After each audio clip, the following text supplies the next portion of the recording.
Assalamualaikum warahmatullahi wabarakatuh. Berikut ini merupakan tugas topik 3 ruang kolaborasi perspektif sosiokultural dalam pendidikan Indonesia yang diampu oleh Profesor Dr. Esti Ismawati MPD. Kami dari kelompok 1 yang beranggotakan Saya Azizul Zianur Zaman. saya Indah Yuliana, Saya Tafif Awalia Noviati. Silakan berbagi pemikiran mengenai pandangan mengenai perspektif sosial, budaya, ekonomi, dan politik dalam pembelajaran yang memengaruhi proses pendidikan kepada rekan sekelompok.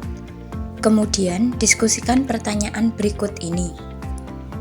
Apa pandangan masing-masing anggota kelompok tentang perspektif sosial, budaya, ekonomi, dan politik dalam pembelajaran yang memengaruhi proses pendidikan? Perspektif sosial. Menurut saya, pembelajaran tidak hanya tentang transfer pengetahuan, tetapi juga melibatkan interaksi sosial antara guru dan siswa, serta antara siswa satu sama lain. Dengan adanya identitas sosial siswa, seperti suku, kelas sosial, dan kelompok etnis, dapat mempengaruhi pendekatan mereka terhadap pembelajaran. Mempertimbangkan keberagaman ini dalam pengembangan kurikulum dan strategi pengajaran dapat meningkatkan inklusivitas. Perspektif budaya. Menurut saya, budaya memainkan peran besar dalam menentukan nilai, norma, dan ekspektasi terkait pendidikan. Kurikulum dan metode pengajaran harus mencerminkan keragaman budaya agar siswa dapat merasa terwakili dan dihargai. Pendidikan seharusnya mempromosikan pemahaman terhadap budaya lain, membangun toleransi, dan mendorong apresiasi terhadap keberagaman. Ini dapat membantu menciptakan lingkungan belajar yang inklusif. Perspektif ekonomi. Menurut saya, ekonomi dapat mempengaruhi akses siswa terhadap pendidikan yang berkualitas. Ketidaksetaraan ekonomi dapat menciptakan kesenjangan dalam peluang pembelajaran. Perspektif politik. Menurut saya, kebijakan pendidikan yang diterapkan oleh pemerintah dapat memiliki dampak besar pada sistem pendidikan. Pemahaman terhadap konteks politik dapat membantu melihat bagaimana kebijakan-kebijakan ini mempengaruhi praktik pembelajaran. menurut saya, perspektif sosial dalam pembelajaran melibatkan interaksi dan hubungan antara individu dalam konteks sosial. Lingkungan sosial yang positif dan inklusif memberikan kesempatan bagi siswa untuk belajar dan tumbuh secara optimal. Sekolah yang menerapkan pendekatan kolaboratif dan partisipatif mendorong kerjasama, saling pengertian, dan empati antar siswa.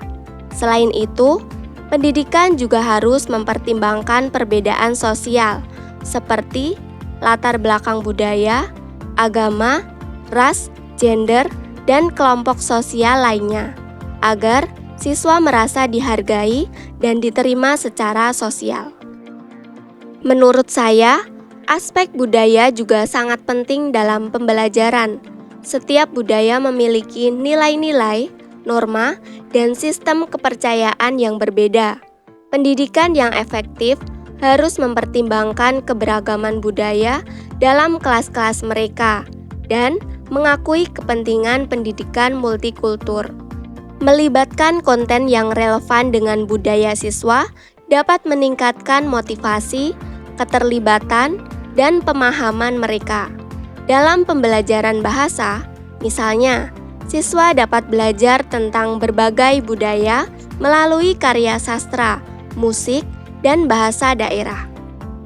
Menurut saya, perspektif ekonomi memiliki dampak yang signifikan dalam pembelajaran. Akses terhadap pendidikan yang berkualitas tidak boleh dibatasi oleh faktor ekonomi.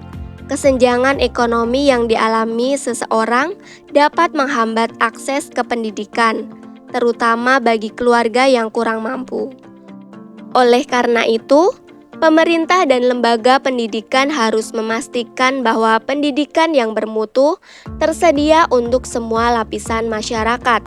Bantuan keuangan, beasiswa, dan program subsidi dapat membantu mengatasi kesenjangan ekonomi dan memastikan bahwa setiap individu memiliki kesempatan yang adil dalam pembelajaran.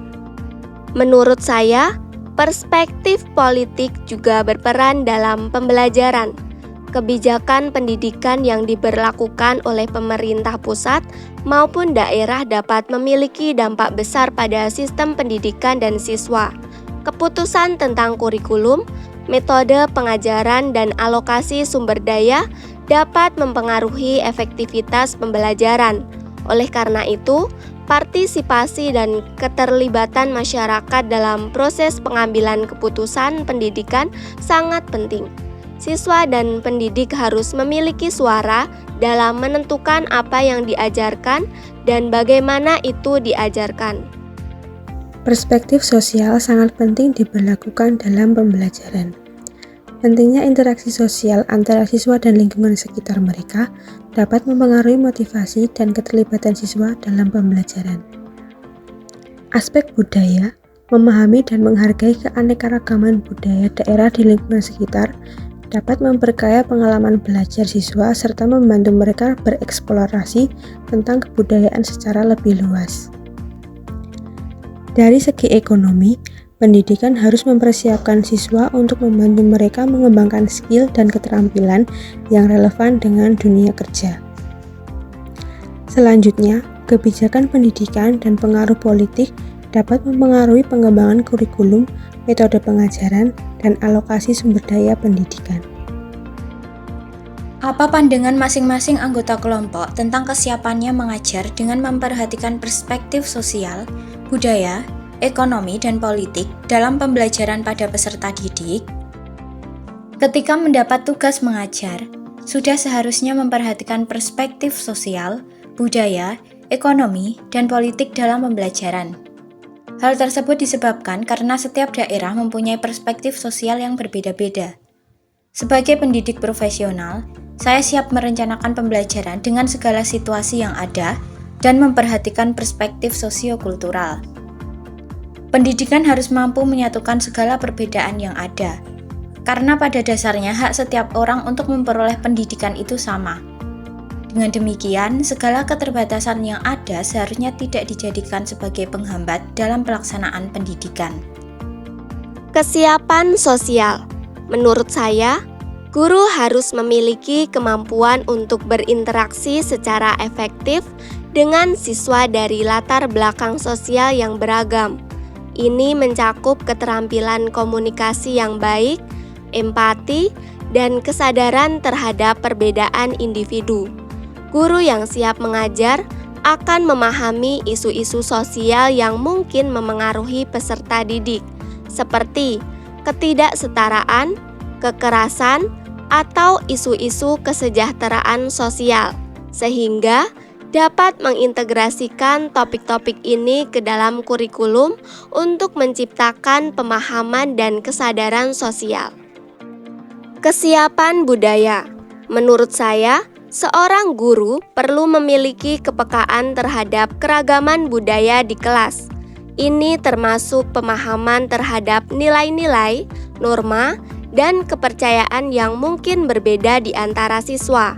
Guru yang siap mengajar akan merancang pembelajaran yang mencakup berbagai perspektif budaya, memastikan bahwa kurikulum dan bahan ajar mencerminkan keberagaman etnis, bahasa, dan latar belakang budaya.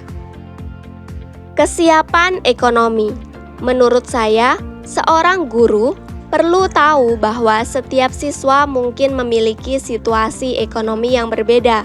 Beberapa mungkin berasal dari keluarga yang lebih mampu, sementara yang lain mungkin menghadapi kesulitan keuangan. Guru yang siap mengajar akan memahami perbedaan ini dan berusaha menemukan cara untuk membantu siswa yang mungkin memerlukan bantuan ekstra, seperti menyediakan sumber daya tambahan atau memberikan dukungan khusus. Kesiapan politik. Menurut saya, guru yang siap mengajar memiliki pemahaman yang baik tentang kebijakan pendidikan yang ada. Mereka dapat mengidentifikasi bagaimana kebijakan-kebijakan ini memengaruhi pembelajaran di kelas dan mencari cara untuk mengoptimalkan dampak positifnya. Berdasarkan pandangan saya terkait kesiapan dalam mengajar dengan melihat perspektif sosial, budaya, ekonomi, dan politik dalam pembelajaran, penting bagi pendidik untuk mengangkat pendekatan yang inklusif, di mana harus melihat setiap siswa sebagai individu yang unik dengan latar belakang yang berbeda-beda. Pendekatan yang responsif terhadap kebutuhan siswa, budaya, dan konteks sosial siswa akan membantu menciptakan lingkungan pembelajaran yang inklusif dan bermakna. Terlebih dahulu, saya akan mempersiapkan diri untuk menghadapi perbedaan perspektif sosial, budaya, ekonomi, dan politik yang ada pada siswa dalam pembelajaran. Harus bersiap menghadapi perubahan sosiokultural yang terjadi dalam pembelajaran. Menyelaraskan dan membersamai kegiatan belajar siswa dengan segala perbedaan dan keunikan yang ada pada siswa. Memberikan pemahaman yang benar mengenai ragam perspektif sosiokultural dalam pembelajaran agar tercipta suasana belajar yang nyaman dan menyenangkan.